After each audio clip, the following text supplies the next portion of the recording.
Hello friends, आज हम लोग एफआईआर पे डिस्कस करेंगे first information report. First information report सिर्फ कॉग्निजेबल ऑफेंस में ही दर्ज की जाती है, जो कि सीआरपीसी में जो पुराना प्रोसीजर था, क्रिमिनल प्रोसीजर, उसमें आपका 154 में,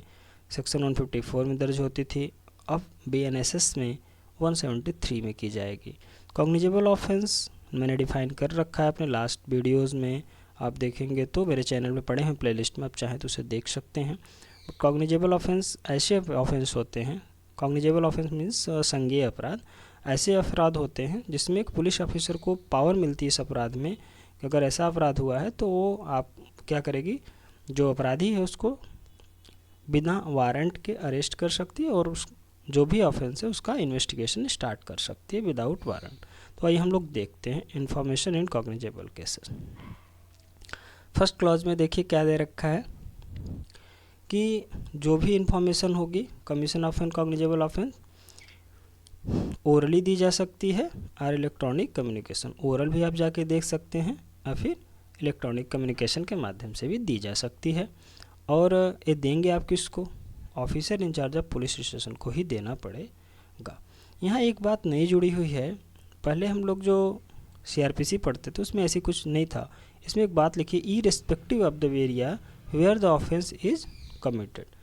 इरेस्पेक्टिव ऑफ द एरिया, जरूरी नहीं है कि जिस एरिया में अपराध हुआ है उसी एरिया के पुलिस स्टेशन में इस अपराध को दर्ज कराया जाए। तो इरेस्पेक्टिव ऑफ एरिया की बात कर रहा है to an officer in charge of the police station. Next कह रहा है इसी में, एंड इफ़ गिवन, अगर ओरल दिया जा रहा है तो जो officer in charge of police station है या तो उसे रिकॉर्ड करेगा या फिर डायरेक्ट करेगा किसी को रिकॉर्ड करने के लिए, रिकॉर्ड करने का रिड्यूस कर टू राइटिंग, मतलब उसे लिखने के लिए। और क्या होगा इसके बाद, जब वो लिख के तैयार हो जाएगा, read over to the informant, informant को इससे सुनाया जाएगा। इन्फॉर्मेंट मतलब जो सूचना को देने वाला है उसे इन्फॉर्मेंट बोलेंगे, एंड उसे सुनाया जाएगा। And every such information weather given in writing या रिड्यूस टू राइटिंग, या अगर राइटिंग में आप दे रहे हैं या फिर उसे लिखा गया, आपने ओरल दिया तो लिखा जाएगा, वो चीज़, वो जो सूचना होगी उस पर जो भी इन्फॉर्मेंट होगा, सूचना देने वाला, उसकी साइन ली जाएगी, signed by the person giving it. फिर आगे बात करता है इलेक्ट्रॉनिक माध्यम से दी आपने कम्युनिकेशन, इलेक्ट्रॉनिक माध्यम से दी आपने संज्ञेय अपराध की सूचना दे रखी है तो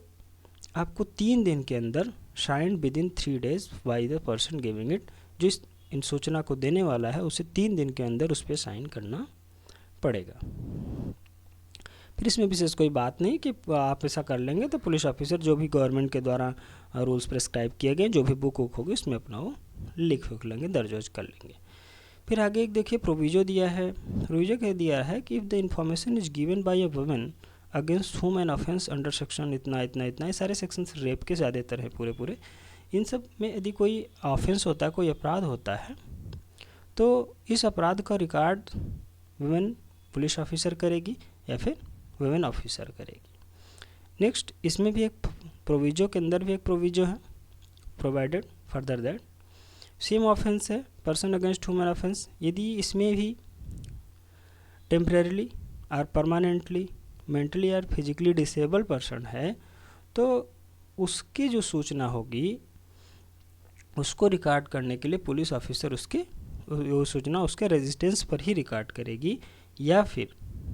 उसके कन्वीनियंट प्लेस पे, जहाँ जो उसके चॉइस के अनुसार उसको जहाँ लगता है इन्फॉर्मेंट को कि हमारे लिए ठीक होगा, हम यहाँ इन्फॉर्मेशन दे सकते हैं, वहाँ पे रिकॉर्ड करेगी पुलिस। इसमें भी आप presence in of an interpreter,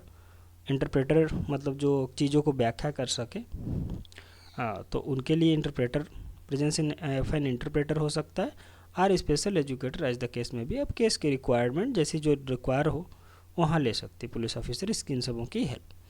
the recording of such information shall be videograph as the case में भी,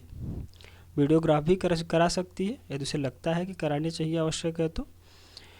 देखिए सेकेंड क्लॉज में देखते हैं, इसमें सिर्फ इतनी बातें लिखी गई, जब आप सब कुछ दे देंगे, लिखवा देंगे, एफआईआर आपकी बन जाएगी, तो कह रहा है कि जो इन्फॉर्मेंट होगा या फिर विक्टिम को मतलब पीड़ित जिसके अगेंस्ट में अपराध किया गया है, और इन्फॉर्मेंट कोई भी हो सकता है, विक्टिम और इन्फॉर्मेंट दोनों अलग अलग बातें हैं। जैसे कि किसी अपराध किसी के अगेंस्ट हुआ और इन्फॉर्मेशन किसी ने दिया, तो जिसने दिया वो इन्फॉर्मेंट हो गया, जिसके अगेंस्ट अपराध हुआ वो आपका क्या हो गया, विक्टिम हो गया।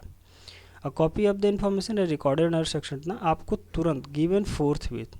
आपको तुरंत तो कॉपी दी गई जाएगी एफआईआर की, और वो भी फ्री ऑफ कॉस्ट दी जाएगी।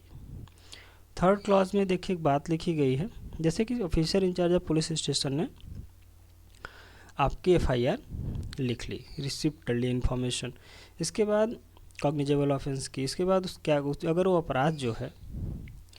3 साल या 3 साल से ज़्यादा का दंड नहीं है, लेकिन 7 साल से कम का दंड नहीं है, पनिशेबल है, तो the officer in charge of police station जो कि डीएसपी से परमिशन लेकर के with the prior permission from an officer not below the rank of DSP considering the gravity, मतलब प्रायर परमिशन ले करके ग्रेविटी ऑफेंस की, considering the nature and gravity of the offence, offence की nature और gravity को consider करने के लिए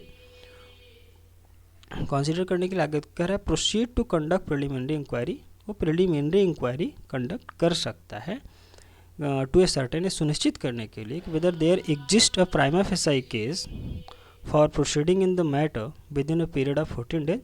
14 दिन के अंदर उस अपना preliminary inquiry to ascertain सुनिश्चित करेगा कि exist a prima facie case for proceeding, a prima facie exist करती है कि नहीं करती है केस प्रोसीडिंग के लिए 14 डेज के अंदर। ये सारी बातें 154 में नहीं थी सीआरपीसी में। फिर आगे कह रहा है proceed with investigation when there exist prima facie case, यदि उसे लगता है कि प्राइमा फेसाई केस प्रथम दृष्टया केस क्या है, बन रही है, एग्जिस्ट करती है, तो इन्वेस्टिगेशन स्टार्ट कर देगा, प्रोसीड कर देगा। आइए देखते हैं इसमें 4 क्लॉज में कुछ दिया है। मान लीजिए कि आप जाते हैं officer in charge of police station के पास, person aggrieved by refusal on the part of officer incharge police station to record the information refer to in clause first. Clause first में आप जाते हैं वहाँ पे, लेकिन वो officer in charge of police station refuse कर देता है, मतलब मना कर देता है कि मैं नहीं लिखने वाला ये सब चीज़ें एफआईआर। तो क्या कर सकते हैं आप, आपके पास यहाँ पे एक रेमेडी है, may send the substance of such information, इस इन्फॉर्मेशन की जो सब्सटेंस है उसको आप लिख करके in writing and by post, लिख करके पोस्ट के द्वारा आप सुपरिंटेंडेंट ऑफ पुलिस को भेज सकते हैं, जिसका वहाँ पे जिसके जुरिडिक्शन में वो आता है, superintendent of police concern who if satisfied that such information disclose the, यदि उसे लगता है एसपी को कि जो इन्फॉर्मेशन आई है डिस्क्लोज करती है, information disclose the commission of cognizable offence, उसे लगता है कि जो इन्फॉर्मेशन है ये कॉग्निजेबल ऑफेंस को डिस्क्लोज करती है, तो either investigate the case himself, स्वयं से उस केस को इन्वेस्टिगेट करेगा, या फिर direct an investigation by a made by police officer subordinate to him, जो उसके अधीन सबऑर्डिनेट होंगे पुलिस ऑफिसर, उनको डायरेक्ट कर सकता है कि आप इसको इन्वेस्टिगेट करो। सो फ्रेंड्स, ये रही एफआईआर। नेक्स्ट वीडियो में हम लोग एनसीआर को भी समझेंगे। तो आप यदि वीडियो अच्छी लगे तो मेरे चैनल को शेयर करें, लाइक करें और सब्सक्राइब करें। Thank you.